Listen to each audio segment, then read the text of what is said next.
Good day everyone. So for today's morning, I will be sharing to you my 5E model semi-detailed lesson plan in Mathematics for grade 6. So the first part will be the intended learning outcome. So at the end of the lessons, the students will be able to compare and arrange integers with other numbers such as whole number, fractions, and decimal. The second, represent integers on the number line. And last, solve problem involving comparing and arranging integers. The second part will be the subject matter. So my topic is comparing and arranging integers. Reference from Teaching Mathematics in the Intermediate by G. Oranio 2020. Lonimar Publishing Incorporation, Quezon City, pages 159 to 162. So the materials will be the cards, the number cards rather, the PowerPoints, and the worksheets.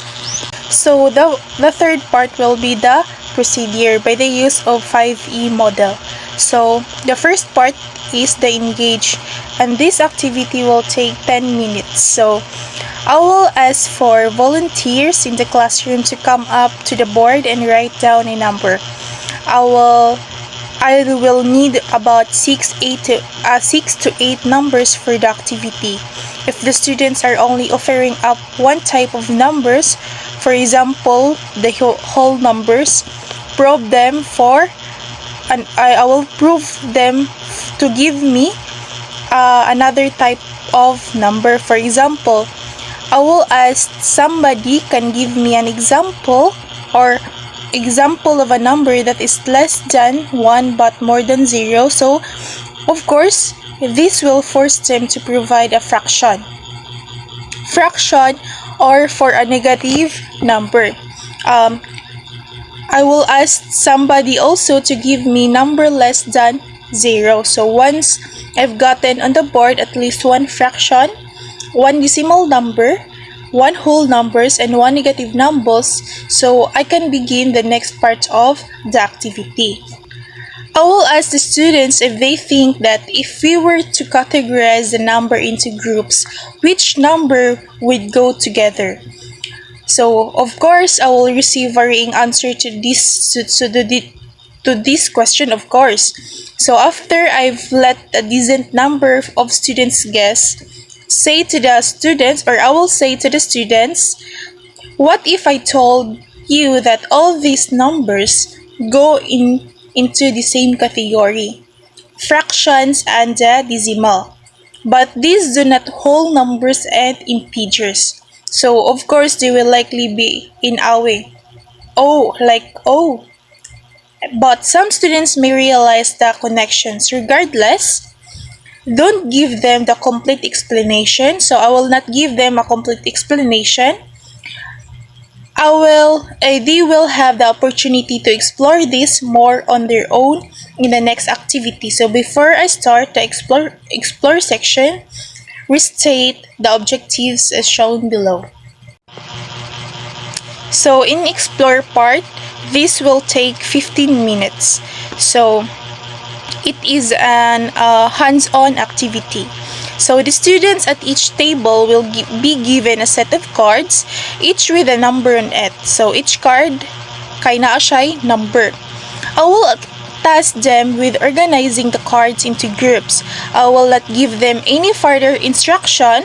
After they finish, I will first ask the students to explain to me the rationale for the way they group the numbers. So I will make sure to ask what similarities their groups of cards had and what differences their groups had. I will also ask them if they think that it's possible for a number to belong in a multiple groups. Lastly, I will ask them if they have any idea for what each group should be named. After this, we will transition into the explain section where I will go into more detailed and provide the students with definition that they can use for sorting the numbers later. So now the third part will be the explain sections. So this will take 10 minutes. So here students discovered. So during this portion of the lessons, I will go over a PowerPoint that provides students with a vocabulary. They need to understand the concept and example of visual representations for classifying numbers. As I go through the lesson, I want the students to interact with me. Interact with me, therefore I will prompt them to give me a readiness signal. So I will kanang kuan kog mga signals. So at this certain parts during the lesson, so a thumbs up means I got it. A sideways thumbs up, I'm okay but not mastering it. And a thumbs down means slow down or please go over it again so that mas magkasinabot mi ba o kanang mas kuan among connection sa akong students and sa ako. So here, so the definition, so the definition of whole numbers is the natural or the counting numbers including zero. Of course, we all know that the whole numbers is the counting numbers. We can also call this a natural number. So of course, the zero is including there. So the whole numbers is the 1, 2, 3, 4, 5, 6, 7, 8, 9, 10, and so on and so forth. And the integers is a 0 plus a positive whole numbers and their opposite. So here sa integers, naadya po siya ang 0, the positive numbers, which is the katong natural countings. But here sa integers is, nano siya, if kung na positive numbers, so na opposite, which is the negative number. So the rational numbers that can be written as a fraction, or the a over b, have terminating decimal, have repeating decimal. So we all know that the rational, for example, for this is the fractions like 1/4, 1/2, 1/5, like that. So this time, let us know first on how to compare integers. But before that, I will show you first the number lines. So the number lines contain the positive numbers, the 0, and the negative numbers. So in comparing integers, we need to understand that the number to the right of 0 is going to bigger and bigger value, while the number left of 0 is going to smaller and smaller value on it. So therefore, that 0 is greater than negative number, but 0 is less than 2 positive number. So understand? Always remember that ang number kuno nga gikan sa 0 padung sa iyang right side is mas magkadako ang iyang value. So gikan sa left side sa 0 nga numbers is kung magkaanam siya padung sa left, magkaanam o kagamay ang value sa number. So always remember that the 0 is greater than negative numbers, but 0 is less than 2 positive number. So let's try an example. So let's compare the positive 0 and the negative 5. So what do you think? Unsa kaayuhang tanawan ni kinsay na ay pinakadako nga value? Is it the 0 or the negative 5? Yes, 0 is greater than negative 5. So since negative 5 is a negative integers and it can be found to the left of 0, so this means that 0 is greater than 5. So another example, 0 and the positive 5. So what do you think have a greater value? Is it the 0 or the positive 5? Yes, 0 is less than positive 5. So yes, the 5, it's because the 0 is the right of the right of 0 is a bigger value. So mas dako pa man siya kay I'll 0. So magkaano siya 1 2 3 4 5. So mas dako jud ang 5 kaysa sa 0. So, like, another example, negative 2 and a positive 4. So, what do you think? Kinsa ang naay pinakadako nga value? Is it the negative 2 or the negative 4? Yes, negative 2 is greater than the negative 4. It's because sa ako pang giingon ganina nga sa left mas magkaanam ang number sa number nga naa sa left sa 0 is magkagamay ang iyahang value. So dili mo angay maglibog nga dako ang number. Kay di ba?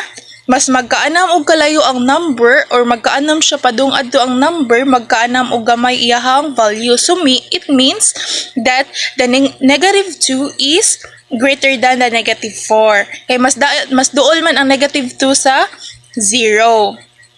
So kasabot ra guys. Okay, so we all need to understand, guys that the positive number is always greater than the negative, and the negative number is always less than the positive number. So kasabot ra sa pag-insaon pag-compare, wala ra naglibog sa pag-compare sa integers. Okay, so now let's go on to arranging integers. So now let's have an example for arranging integers. So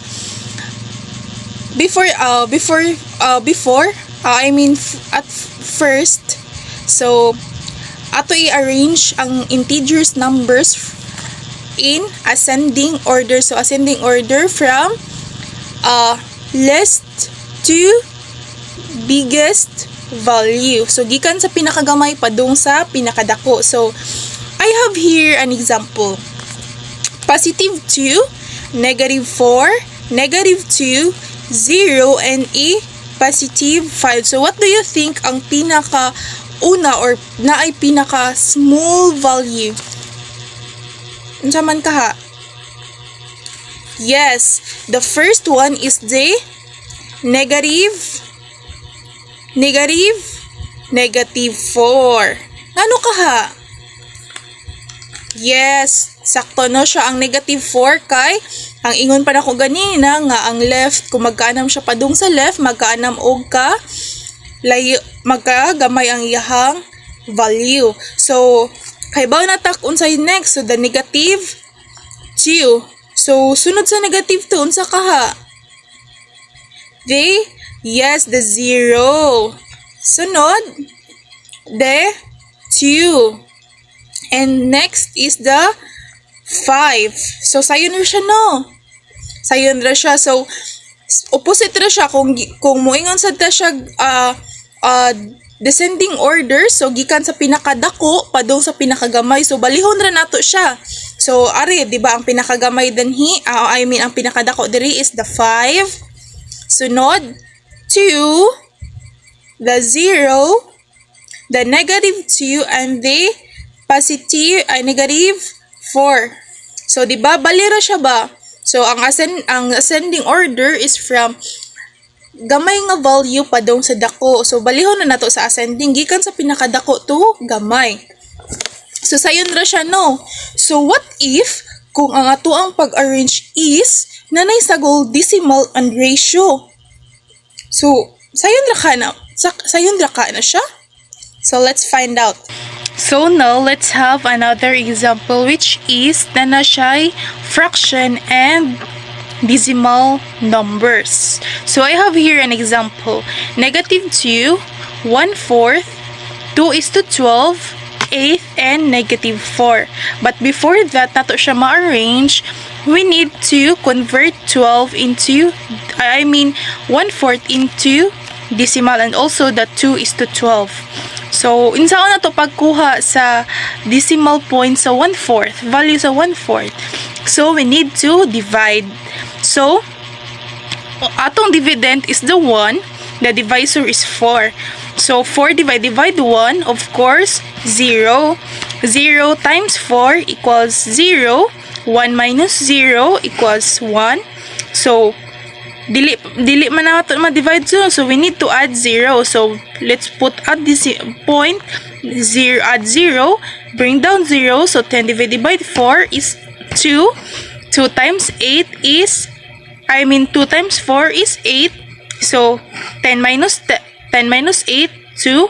So we need to put another 0 again. So 0 bring down 0. 20 divided by 4 is 5. So 5 times 4 is 20. So 20 minus 20 is 0. So we have now the result, which is 0.25. So nanatay value sa 1/4, which is ang value sa 1/4 sa decimal number is the 0.25. So now let's convert 2:12.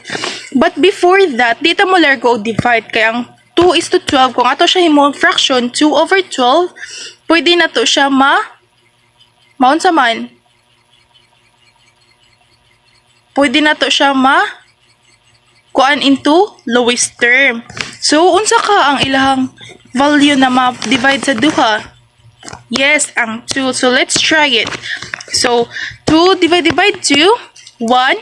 So 12 divided by 2 is 6. So natay value na sa 2. Sa 2:12, which is new value sa 2:12 is 1/6. So let's now ato na siyang ipangitaon ang decimal gamit ang 1/6. So let's try it. So ang ato ang dividend is the 1, the divisor is 6. So 6 divided by 1 is 0. 0 times 6 equals 0. So 1 minus 0 equals 1.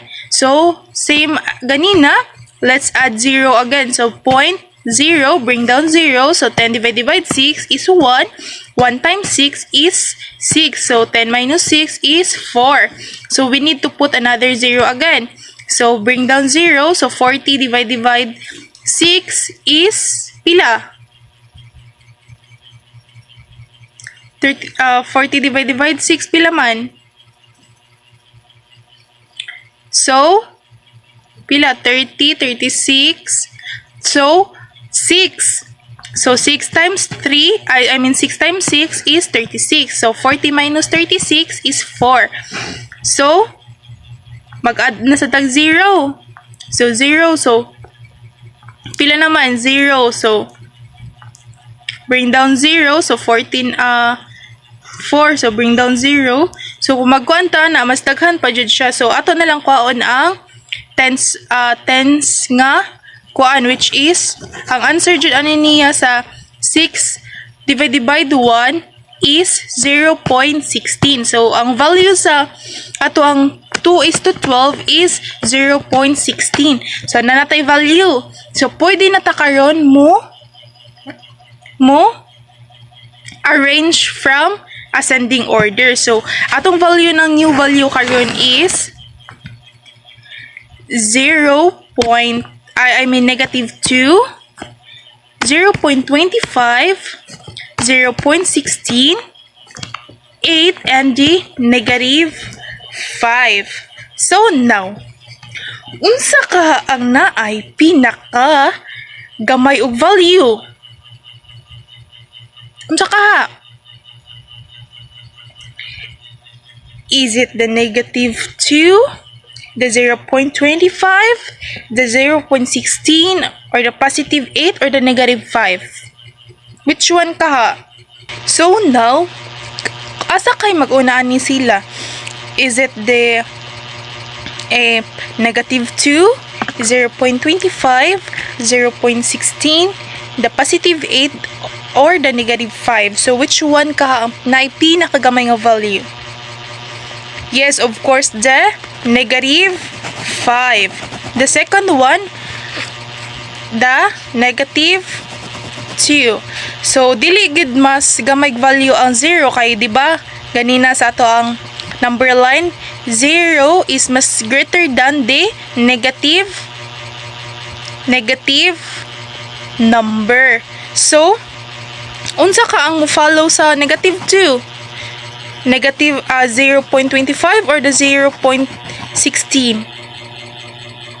Yes, the 0.25. Then will be followed than 0.16 and of course the positive 8. So nanatay value from ascending to descending, ascending order. The small value, the negative 5, negative 2 followed the 0.25, then follows 0.16 and the negative 8. So na siya sa ascending order, bali ra pod siya. So ang dako ari is the 8, the negative 0.16, 0.25, the negative 2 and the negative 5. So bali ra siya. So nasabtan ra, sabot ra, wala ra naglibog. So before that kung naganin nasagol nga fraction, we need to find the value of the fraction. So value sa fraction sa value niya sa decimal. And of course, the ratio, we need also, kung ang ratio i-convert into constant fraction, yes, we need to find the value also. So now, let's go to the elaborate session. So this activity will take 15 minutes. So this is a practice problem, so the whole class. So during these times, the students will be able to work individually to create their own visual representations for classifying numbers. So I will give each student a sheet of paper with the instruction on it shown below. So this assignment will be evaluated for a grade. So instructions. So here are the instructions. So you are to create a visual representation such as a Venn diagram. So to organize and display the relationships between the numbers listed below. So you must label each set of numbers, the whole numbers, integers, and the rational numbers, and come up with at least 4 additional numbers per each set. So additionally, for each set, heading provide a definition somewhere on this page. So here are nga parts. I want my students to create a Venn diagram which is included na ari, or ang Venn diagram must be label each of set number, the whole numbers, integers, and the rationals, and then they need to come up at least 4 additional numbers per sets.